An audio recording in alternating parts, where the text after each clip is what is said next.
अपने 3 नए मंत्रिमंडल के सदस्यों का परिचय कराना चाहूंगी। गृह मंत्री के रूप में सुश्री अंकिता रावत,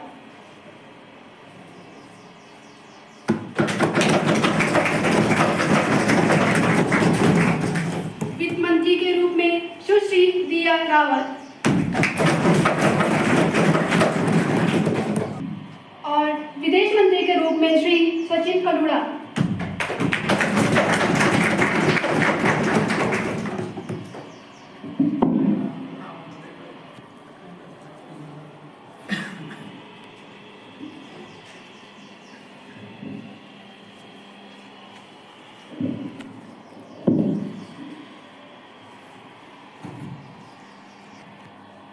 अब प्रश्नकाल की कार्यवाही प्रारंभ होती है।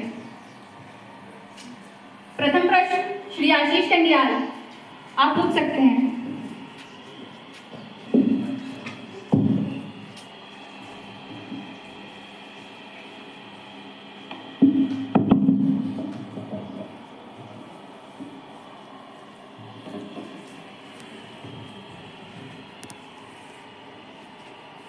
धन्यवाद महोदय,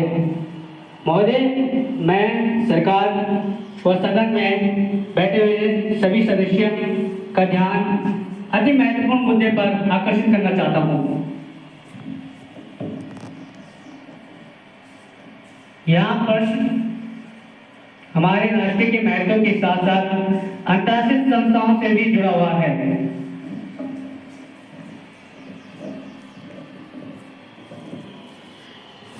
जैसे कि हम जानते हैं, हमारा पड़ोसी देश बांग्लादेश, वहाँ की जो सरकार है, निर्वाचित सरकार, वह अपदस्थ हो चुकी है तथा वहाँ के ही वर्तमान प्रधानमंत्री अभी भारत में है। मेरा प्रश्न या मेरा मुद्दा यह है कि इस प्रकार की संवेदनशील स्थिति में हमारी सरकार का क्या स्टैंड है। हमारी सरकार इन ऐतिहासिक रिश्तों को किस प्रकार से देखती है, हमें यहाँ भी नहीं पता, ना ही हमारे प्रतिपक्ष नेताओं से किसी से भी इस मुद्दे पर चर्चा की गई है। मेरा प्रश्न विदेश मंत्री से है कि आप इस विषय पर विस्तार रूप से वर्णन करें। धन्यवाद।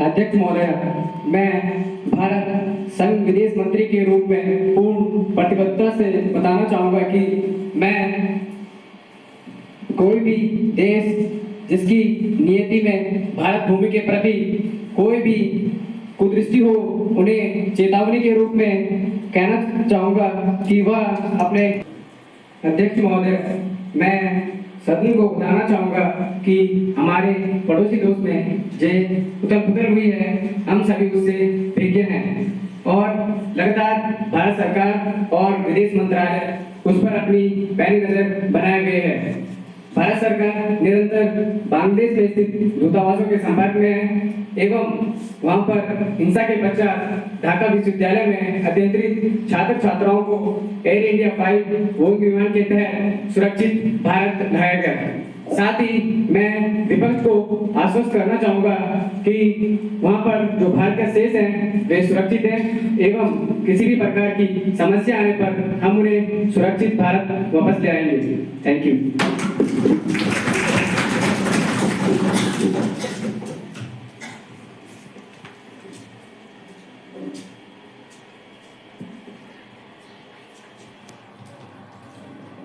सुश्री रेशमा, आप अपना प्रश्न पूछ सकती हैं।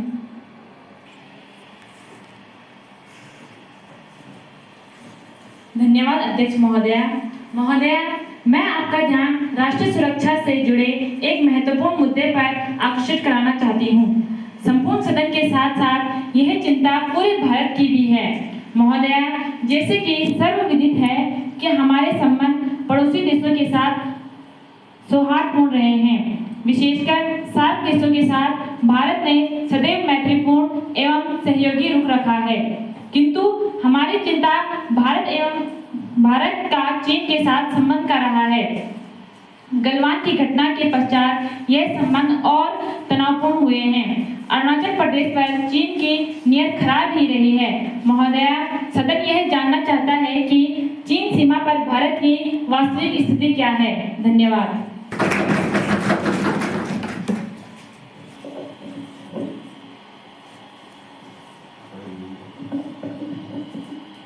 अध्यक्ष महोदय, मैं भारत संघ के विदेश मंत्री के रूप में पूर्ण प्रतिबद्धता से बताना चाहूँगा कि कोई भी देश जिसकी नियत में भारत भूमि के प्रति कुदृष्टि हो, उन्हें चेतावनी के रूप में कहना चाहूँगा कि वे अपनी कदम पीछे खींच लें, अन्यथा उन्हें मुंह की खानी पड़ सकती है।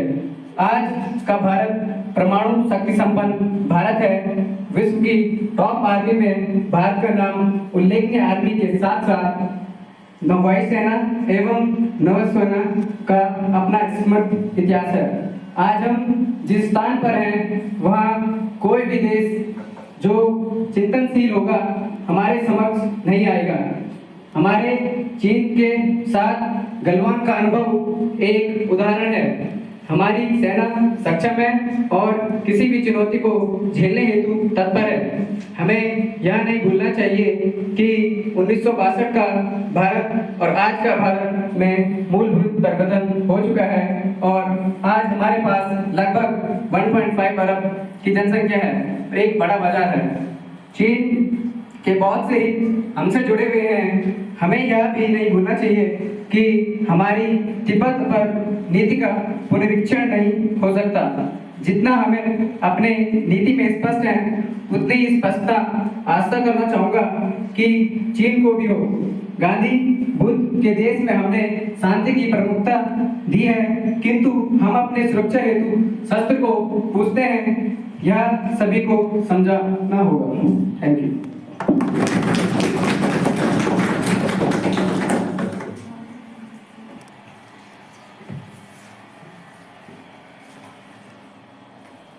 सुश्री बबी, आप अपना प्रश्न पूछ सकती हैं।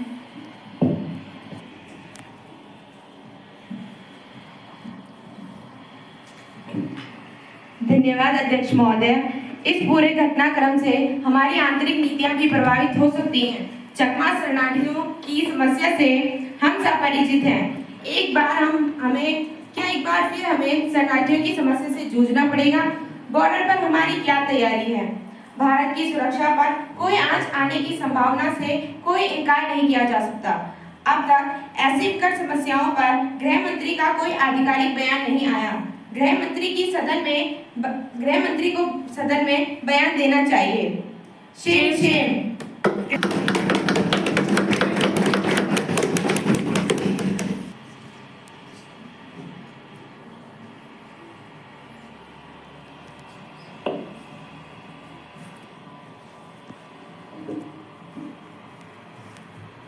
अध्यक्ष महोदया, मैं सदन को बांग्लादेश के संदर्भ में आश्वस्त कराना चाहती हूँ कि हमारी सीमाएं सुरक्षित हैं तथा अवैध घुसपैठियों को रोकने हेतु सीमा पर अतिरिक्त 24 बटालियन बीएसएफ की तैनाती की गई है।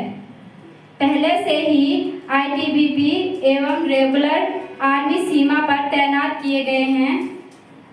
साथ ही नियमित मीटिंग बांग्लादेश की आर्मी ऑफिसर्स से की जा रही है। महोदय, संवाद बना हुआ है। कुछ लोग सीमा पर अवश्य आए थे, लेकिन उन्हें बांग्लादेश की आर्मी द्वारा वापस भेज दिया गया है। हमें अपनी निगरानी में एयरफोर्स को भी शामिल किया है। हमारे खोजी ड्रोन की नज़र से कोई भी घुसपैठी बच नहीं सकता। महोदय, सरकार सुरक्षा हेतु कृत संकल्पित है। हमें पता है कि बांग्लादेश की स्थिति का फायदा कुछ दुश्मन देश उठा सकते हैं, इसलिए हमारी इंटेलिजेंस एजेंसी भी सक्रिय है। धन्यवाद।